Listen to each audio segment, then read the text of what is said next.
Here's more wrestling news for November 14th, 2025. Your headlines for this afternoon include AJ Styles breaks silence on Raw promo about being forced out, name drops Triple H.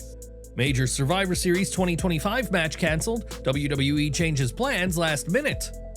AEW backstage tension between two stars escalates, locker room leadership questioned. Star calls Triple H a coward and a liar, says he has zero respect for him. Charlotte Flair fires back at age critics, I belong in the ring with 23-year-olds, and more.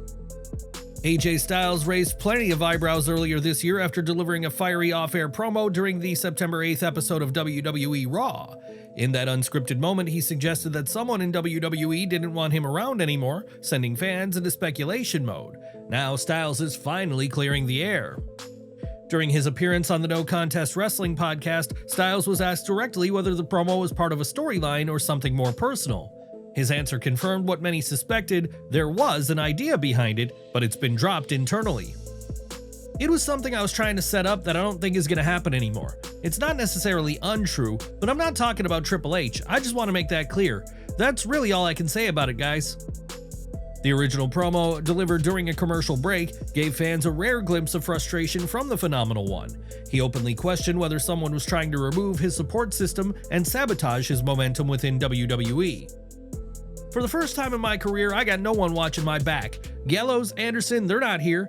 Chin, she's on SmackDown. It's like someone orchestrated a way for me not to win anymore, not to have help. I'll let you make your own conclusions.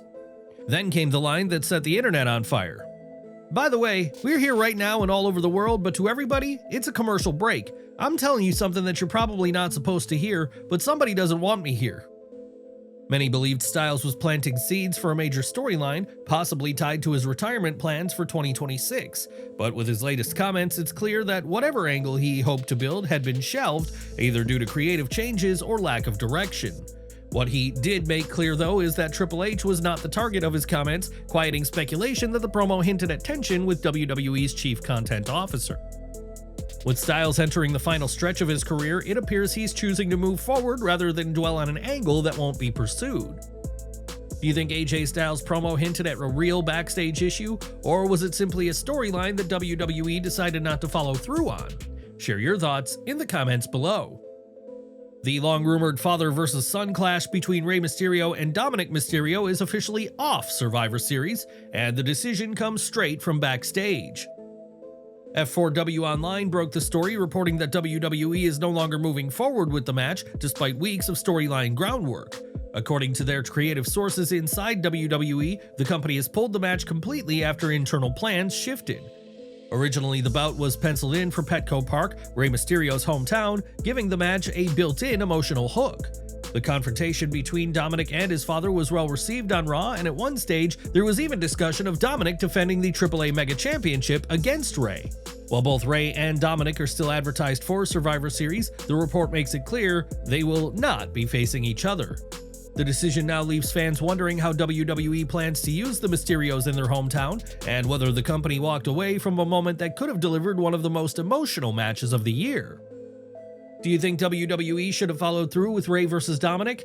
Did they make the right call or miss a perfect opportunity? Share your thoughts in the comments below. Enjoying the video? A quick like goes a long way in helping us grow and deliver more wrestling news you care about. Bobby Fish is pulling back the curtain on a tense moment from his AEW run, one that nearly turned into a real backstage fight with FTR's Dax Harwood.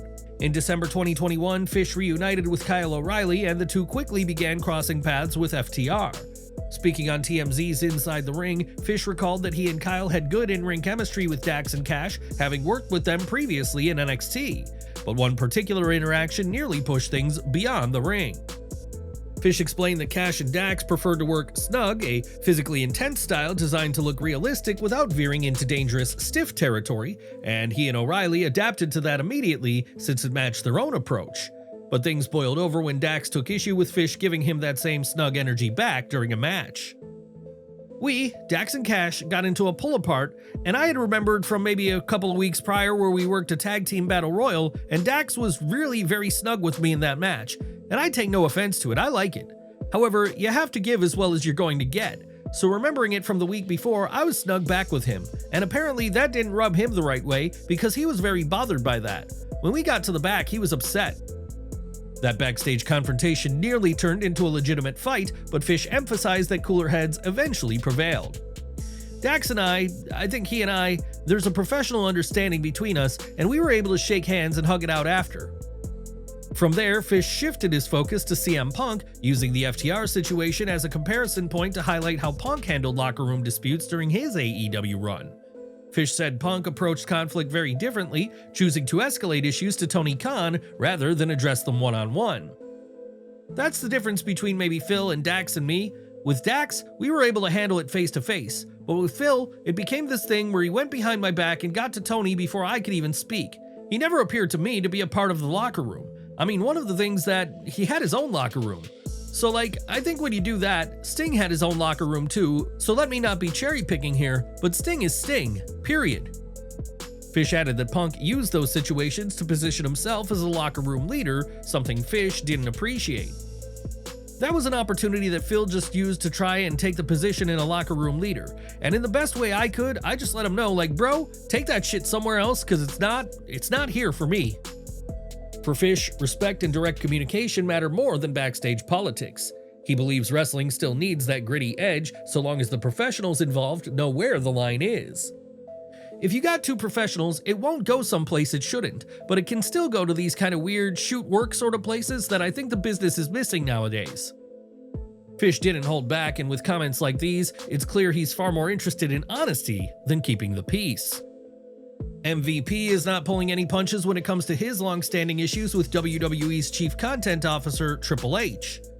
In a new interview with Adventure Gamers, the AEW star doubled down on his past criticism of the game, openly backing Bret Hart's infamous claim that Triple H is a phony. MVP went even further this time, labeling him a coward and a liar, while insisting that many veterans in the industry share the same sentiment. Man, I agree with Bret's assertion. I've said before, I'll call him a coward and a liar. Let's put it like this. If you really want to, you could go on YouTube and you can look up the interviews of various wrestlers through the years of what their opinion is of the man. Interviews of guys that were his friends, what they had to say about the guy. I can think of more guys that dislike him than I can of guys that do like him. MVP also pushed back on the idea that his criticism comes from bitterness. He said his issues with Triple H come from personal experiences tied directly to professional interactions. And people say MVP's salty or bitter. No, I have personal issues with the dude, stemming from professional stuff, but just the things that he does, how he carries himself, I just don't have respect for the guy. He also highlighted the contrast between the younger generation, those who came up through NXT, and the veterans who worked alongside Triple H during his in-ring career. MVP believes that newer talent only knows the polished executive version, not the man many older wrestlers dealt with backstage. The newer generation, they don't know that guy yet. So some of those that came up underneath him in NXT, they think he's brilliant, and a lot of them should for the hand he's had in their career. But the guys that had to work with him back in the day will tell you a different story, almost overwhelmingly. Whether fans side with MVP or view his comments as old heat resurfacing, the divide between past and present perceptions of Triple H is now clearer than ever. Do you think MVP's comments about Triple H are fair, or is this just unresolved history coming back to the surface? Share your thoughts in the comments. We want to know what side you're on. Charlotte Flair is proving that age is nothing more than a number, both in WWE and beyond. The former WWE Tag Team Champion recently spoke on the Strong New York podcast, opening up about staying motivated, consistent, and dominant as she approaches 40. When asked how she manages to keep up with WWE's younger generation, Flair didn't hesitate. She addressed the question head-on with trademark confidence, making it clear that experience, not age, defines her greatness. So that is for me. I'm 39, be 40 in April, and I feel like April, 5th, April 6th, Aries, maybe the best. Yeah, no, but for me, my mentality is that when you're other than the fans knowing I've been on TV for 10 years, I'm in the ring with 23-year-olds and no one's going, oh, she doesn't belong. You can tell. You look incredible. So that's I think just being consistent. You can't just show up once every month. She also pointed to the stigma around older women in wrestling and society in general as something she's proudly pushing back against.